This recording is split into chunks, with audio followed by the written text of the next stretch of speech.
اللہ کا واسطہ دیتا ہوں فیصلہ باد سے دھوکہ نہ کھاؤ، اس کے بازاروں سے دھوکہ نہ کھاؤ، ہوش میں آؤ ہم غلط جا رہے ہیں۔ اور میرے بھائی اگر مر کے اللہ کے پاس جانا ہے تو اس زندگی سے واپس آؤ، واپس آؤ، میں اللہ کا اس کے رسول کا واسطہ دیتا ہوں۔ اگر مر کے کہیں اور چلے جانا ہے، اگر مر کے اللہ کے پاس نہیں جانا یا اللہ کے رسول کا سامنا نہیں ہے، جو مرضی کرو، پھر ہم بھی چھوڑیں، اب ہمیں بھی کچھ سمجھاؤ۔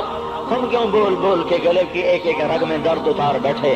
گھر چھوڑ چھوڑ چھوڑ چھوڑ، سارا وجود ہڈیوں میں درد اتر گیا ہے، تو کچھ ہمیں بھی راستہ بتاؤ کہ یہ راستہ ہے، اس پہ موج میلہ بھی ہوگا، اللہ بھی نہیں ملے گا۔ آؤ ہم سب پھر ہم بھی مل کر تمہارا ساتھ دیں۔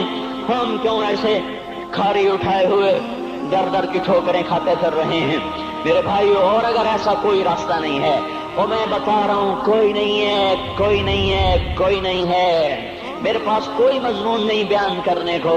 میں یہ نوجوانوں کو دیکھتا ہوں، میرے بندر ٹوٹ جاتے ہیں، میں دیوانہ ہو جاتا ہوں کہ میں ان کے کیسے دلوں میں اتر کر ان کے دلوں کی لگاموں کو اللہ کی طرف پھیر دوں اور اس کے رسول کی طرف پھیر دوں۔ یہ جب گانے بجانے میں ڈوبتے ہیں، جب یہ رقص گاہوں پر چلتے ہیں، جب یہ تاجر غلط تولتے ہیں، اور جب یہ بینک سے قرضے لے کر لمبے لمبے نظام بناتے ہیں، پرائز بانڈ خرید کر دعائیں مانگتے ہیں، اللہ میرا بانڈ نکل آئے۔ او میرا بھائی، تجھے کیا ہو گیا؟ تو جوئے پر دعائیں کر رہا ہے کہ یا اللہ میرا بانڈ نکال دے۔ میں کیسے ہوش میں لاؤں؟ میں تو خود مدہوش ہو چکا ہوں۔ میں تو صدمے جیسے آدمی کو پاگل کر دیتے ہیں، دیوانہ کر دیتے ہیں۔ وہ دیوانگی کی کیفیت ہے کہ کوئی سنتا ہی نہیں، کوئی مانتا ہی نہیں۔ 4 دن کے تھوڑی دیر کے لیے ہائے ہائے کرتے ہیں، پھر وہی ڈگر، وہی راہیں، وہی غفلت، وہی صبحیں، وہی شامیں۔ کہاں سے کوئی آئے گا؟ کون سی آواز آئے گی؟ کوئی قیامت کے کڑکا کو سننا چاہتے ہو؟ کیا آسمان کے دھماکے سن کے توبہ کرنا چاہتے ہو؟ کیا آسمان کی بجلیوں کو کوندتا دیکھ کر پھر توبہ کرو گے؟ یا زمین کے کلیجے کو پھٹتا دیکھ کر پھر توبہ کرو گے؟ یا سمندر کی بفری موجوں کو چڑھتا دیکھ کر پھر توبہ کرو گے؟ یا ہواؤں کے جھکڑ بگولوں کو دیکھ کر پھر توبہ کرو گے؟ نہیں، پھر توبہ کا وقت نکل جاتا ہے۔ ابھی وقت ہے، ابھی ہم لوٹ آئیں، آ جائیں۔ قبروں کی وہ سیدگی یاد کرو، قبروں کے اندھیرے یاد کرو۔ اور میں آپ کو سنا رہا تھا، اس قبر نے مجھے روک لیا، اس کی ایک ایک مٹی کے ذرے نے مجھے کہا کچھ ادھر پڑھ دو، یہاں کوئی نہیں آیا۔ ہاں، کوئی نہیں آیا کرتا، کوئی نہیں آیا کرتا۔ یہاں علی فاطمہ جدا ہو گئے، باقی کون ہمیشہ رہ سکتا ہے؟ اور جب جدائیاں ہوتی ہیں پھر کیا ہوتا ہے؟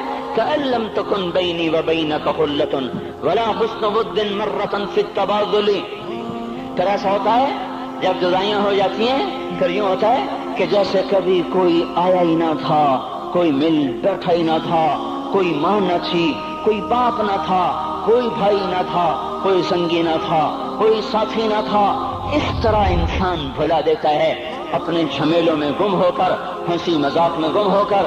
میں اس قبر میں کھڑا پڑھتا جا رہا ہوں، اس کا کتبہ ٹیڑھا ہو چکا ہے زمانے کی گردش نے اور ماضی کے بے رحم گردش نے اس کے سارے کتبے کو کالا کر دیا تھا۔ مجھے تجسس ہوا، میں دیکھوں یہ ہے کون جس کی قبر نے مجھ جیسے اجنبی کو رونے پہ مجبور کر دیا اور مجھے کھڑا کر دیا۔ میں قریب ہوا، میں نے جھاڑا تو پر لکھا ہوا تھا اللہ اکبر، رستم ہند امام بخش۔ رستم ہند، جس کے لیے مہاراج قالین بچھاتے تھے، جس کو ہاتھیوں پہ سوار کروا کے لایا جاتا تھا، جس کے آگے پیچھے ڈھول بجتے تھے، اور جیسے آج کل یہ کرکٹ کے کھلاڑیوں کے آگے پیچھے خلقت ہوتی ہے، یہ وہ دور تھا جب پہلوانوں کے آگے پیچھے خلقت ہوتی تھی۔ آج اس کی خبر ویران ہو کر کہہ رہی ہے کوئی ادھر بھی تو پڑھ کے جب چلتا جائے، کوئی یہاں بھی تو کچھ تحفہ دیتا جائے۔ میرے محترم بھائیو، جب موت آئے گی تو کوئی اولاد یاد نہ کرے گی، کوئی ماں باپ یاد نہ کریں گے۔ مائیں لال بھول جاتی ہیں، ماؤں کو بچے بھول جاتے ہیں، ماؤں کو بچے بھول جاتے ہیں، باپ اولادیں بھول جاتے ہیں، بیویوں کو خامن مل جاتے ہیں، خامدوں کو بیویاں مل جاتی ہیں، یاروں کو یار مل جاتے ہیں۔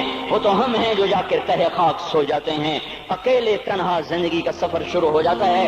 علی بن ابی طالب جیسا شاہ سوار، اللہ تعالیٰ کا مقرب محبوب انسان، جس کو اللہ کے نبی نے کہا علی تجھے بشارت ہو، جنت میں تیرا گھر میرے گھر کے سامنے ہوگا۔ اتنی